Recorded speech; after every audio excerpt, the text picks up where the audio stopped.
It's the end of another glorious day, which means it's time for Happy Hour. I'm Scott Tweedy, and this is where we hang out with some of your favourite celebrities. We make a cocktail, and we just have a little break, have a little happy break in our day. And today, joining me is Hailee Steinfeld. I'm very excited for this. Why I'm excited? Because she, on May the 8th, released 5 tracks on an EP called Half Written Story Part 1.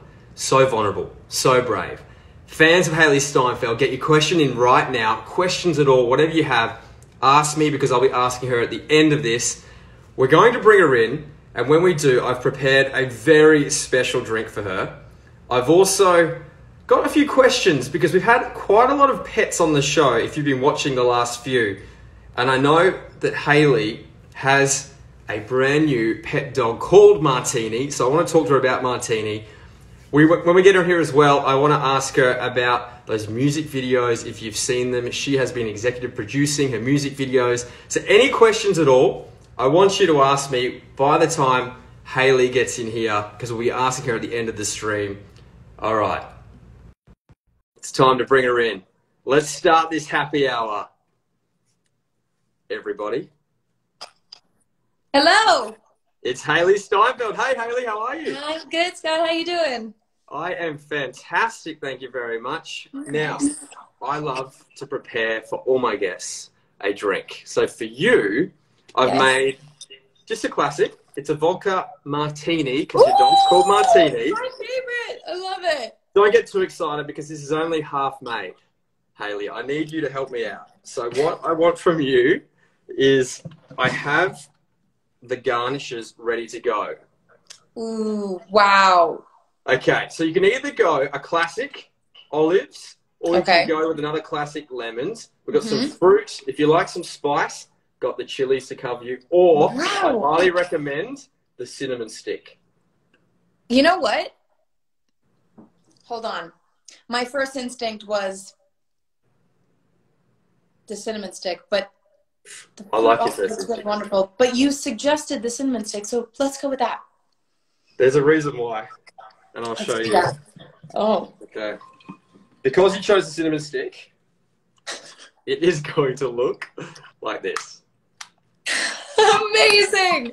The flaming cinnamon stick, and we'll put it in there. And this is called the full Steinfeld story. Shut up. I want one now. That's amazing. Cheers. I love it. Thank you so much for joining us. I do want to know, it's called our happy hour, and we like to find out what's making everybody happy. We're in isolation. We're doing lots of different things. What is making you happy?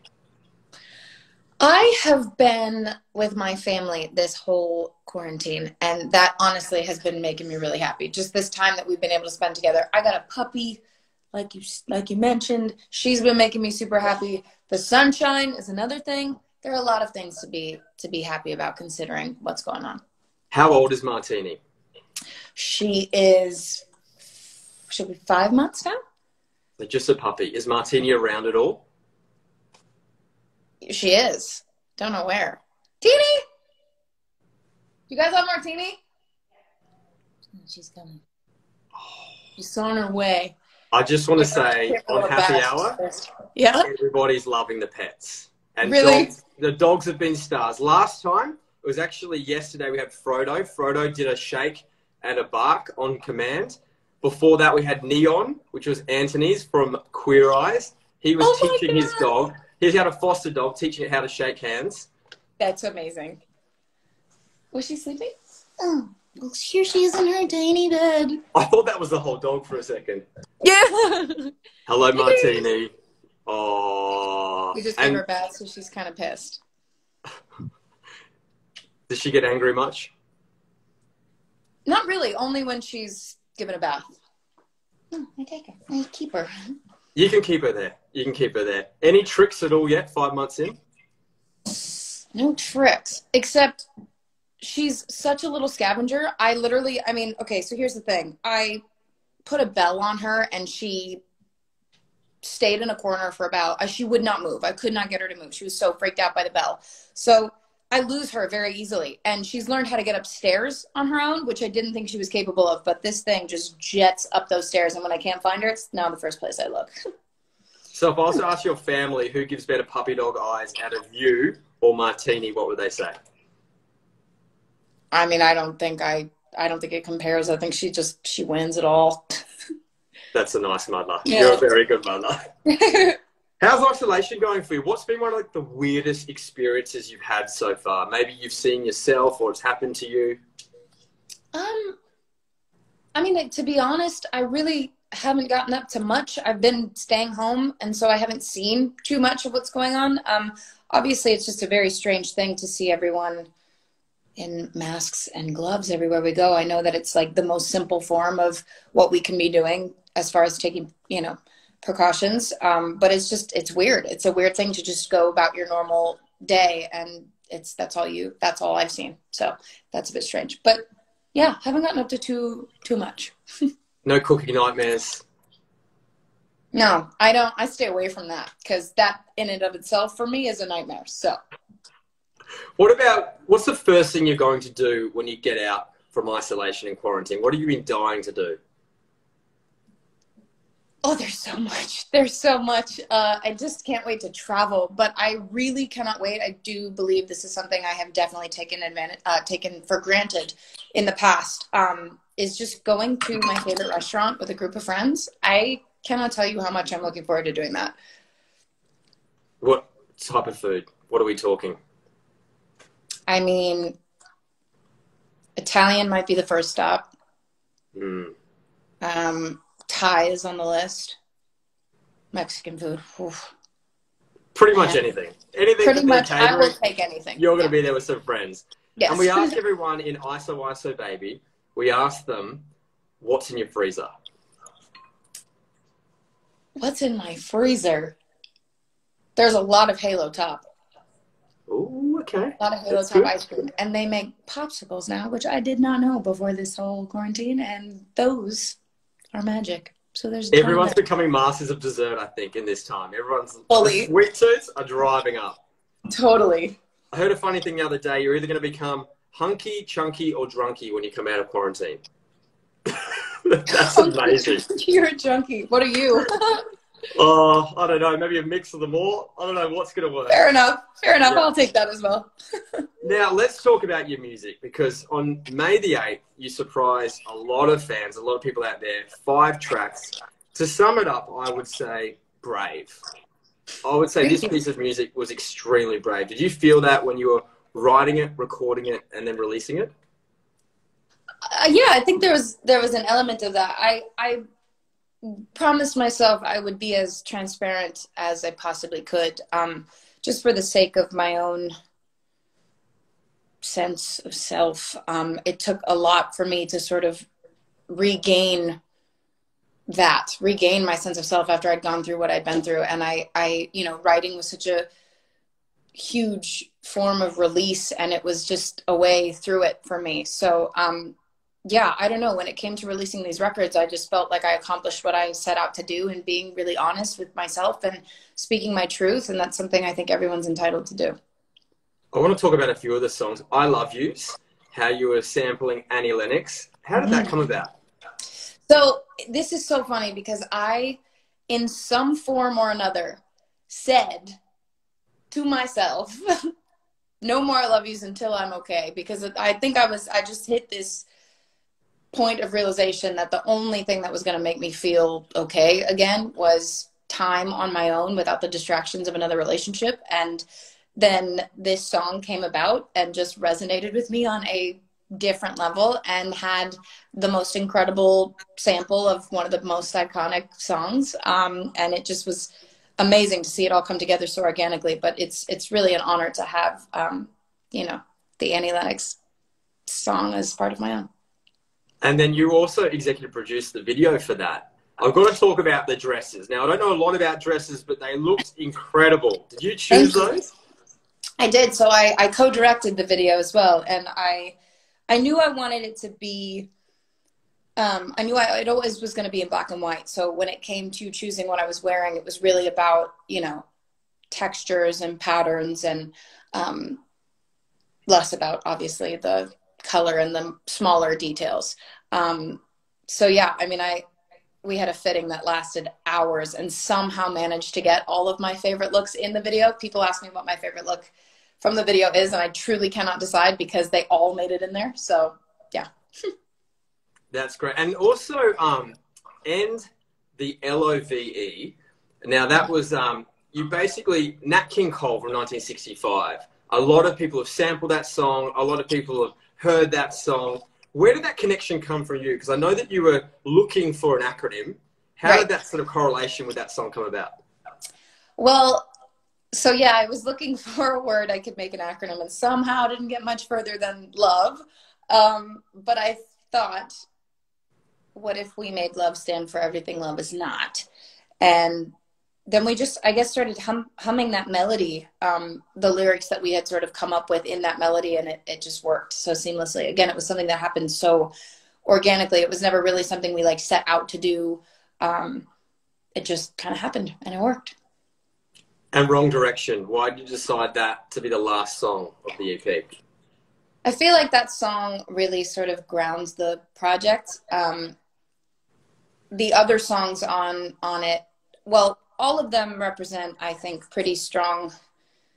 There's really, it's not just one emotion that we feel when we go through any form of heartbreak or, you know, loss.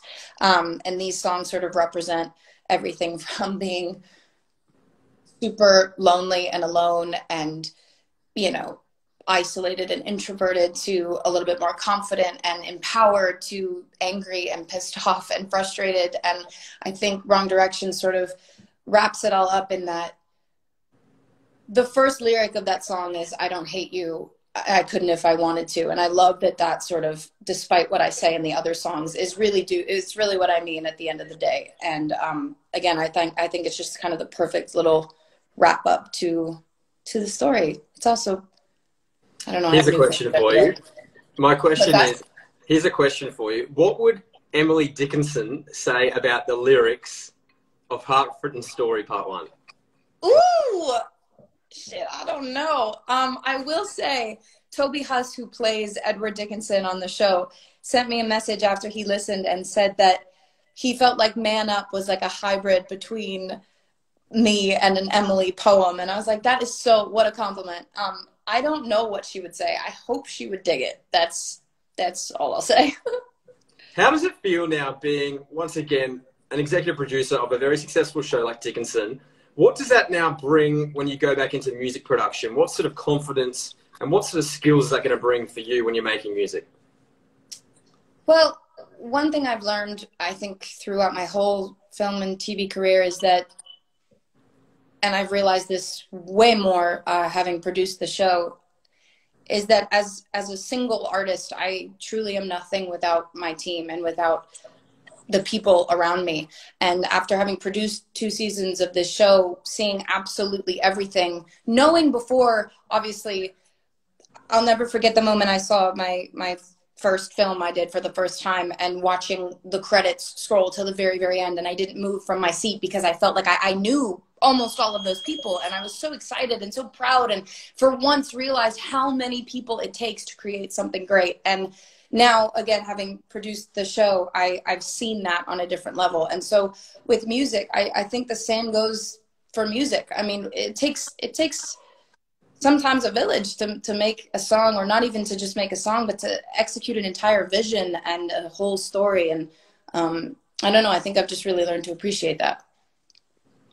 Now, can you give myself, but also all the hardcore fans out there, just a little snippet of what's to come for part 2?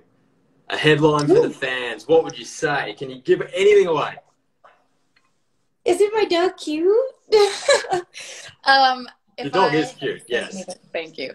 I really feel like music for me has just been this constant experimental process, and it's so fun. I find the more I do it, obviously, the more I do it without simultaneously making a show or a movie.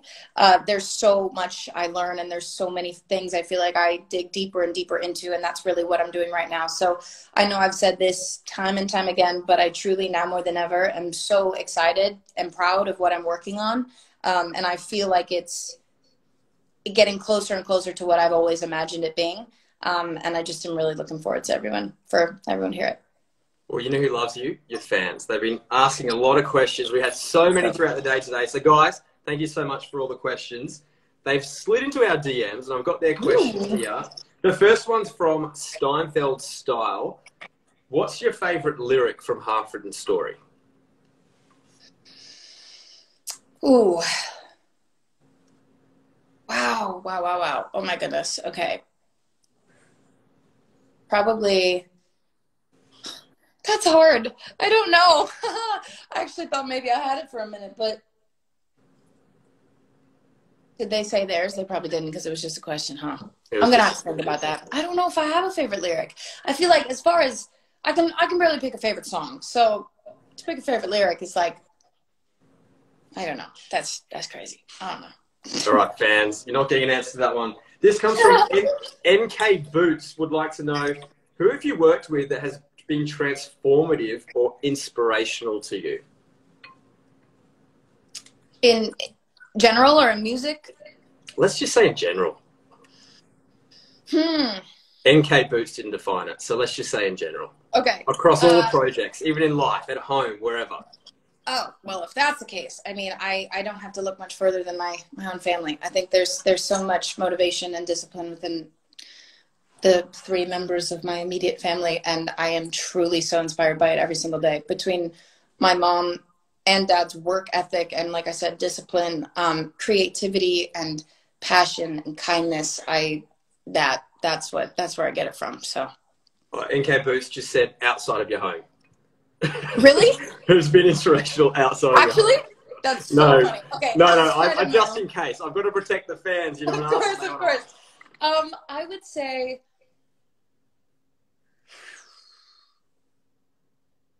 maybe Jeff Bridges. I worked with Jeff Bridges on my first movie, and along with just about everyone else I worked with on that movie, I feel like there are so many things that I'll do, honestly, in my everyday life, but mainly with my work, where I almost remind myself of that experience because I know I'm doing things I picked up from them. I found it so incredible that all they truly care about at the end of the day is doing what they love and making it the best it can possibly be, for them and no one else, and for everyone involved. But it was just amazing to see these people come to work every day, have the absolute most fun, but take it seriously and create the best art that they could, go home to their families and do it all over again. I constantly refer back to that experience. Our next question comes from Dio Fabulous. What's your secret for keeping your skin beautiful? Ooh, honestly, I don't got any secrets. If anybody's got any pointers, I don't know what's going on with my skin. I literally have been doing nothing and it's like freaking out. But I will say, I drink a ton of water, which always helps. Wear sunscreen, and I stay out of the sun, which is a very hard thing to do in California. But somehow, I'd say about 75% of the time, I manage to do it. There's the tips. We like that. Hailee in red said, do you have any embarrassing audition stories? Whoa. Of course I do. Any embarrassing auditioning stories? Let me think. There was one. This was, oh man, I had to have been, God, maybe 9, 10. I don't even remember. And I don't even remember what it was for. But the breakdown was very specific in the appearance of this character, that she wore a lot of super dark makeup, dark clothes, hair in her face, sort of, you know, the term goth was in there, and there were like references, and it was a whole thing, right? So I was like, okay, I loved the material, felt really good about it, and I was like, all I got to do is take to the next level. You know what I'm saying? Just like follow the guidelines here. So I never wore makeup really, and wasn't really all that into it. And so I had my mom help me. I just remember I looked in the mirror, didn't even recognize myself, turned beet red with all this horrible black makeup on my face, on my eyes. And I went in and did the audition, and I just remember not even being able to like deliver the lines because I did not feel like myself. I was so distraught with what I was seeing in the mirror that I just couldn't deliver. needless to say, it didn't end well. Didn't get the job. But I was hoping for the dream end there. We're like, imagine. I wish. This question comes from BRL Marine. Are there any collabs in part 2? Obviously, there were none in part 1. What about part 2? TBD. I will say I feel like I've been collaborating with some amazing writers and producers that I think my fans will be excited to see. But as far as features and whatnot, I guess you're going to have to wait and find out. I thought you were going to talk to Martini again. Yeah, whenever you know get out of a conversation, get to Martini. All right. Nobody leaves here without playing a very quick game with us. So this is called Half-Written Steinfeld Story. So, got a little storybook here. Oh, boy. And I'm going to begin some lines, and you've got to finish off the lines of the story for me. These should be pretty easy because it's all about your life. Okay. Chapter 1. Today was hands down the most hilarious day on set of Pitch Perfect 2. Rebel Wilson had us all in stitches because... Because... Am I making this up or is this a real thing? It can be whatever. It can be fiction or non-fiction. Rebel had us all in stitches because we were all in a pile of mud, but somehow Rebel ended up digesting some of the mud, and it didn't end so well, if you know what I mean. The end. Chapter 1. Thank you, Hailee. Chapter 2, we're going to move on to... I just finished a scene as Emily Dickinson where everyone mocks her for not being able to cook. We all know that's not true in the real world because once people try my they say it's Once people try, ooh, see, this is trouble because I don't, Once people try my cereal ratio, it is absolutely, positively life-changing. Yeah. What's your latest cereal combination at the moment? I did a little Frosted Flake Cheerio combo. Wasn't bad. Hadn't done it before. Not my fave, but it wasn't bad. We're going to move on to chapter 3. I just wrapped Taylor Swift's Bad Blood music video, and the most memorable thing about the experience definitely was... The most memorable thing about the experience was...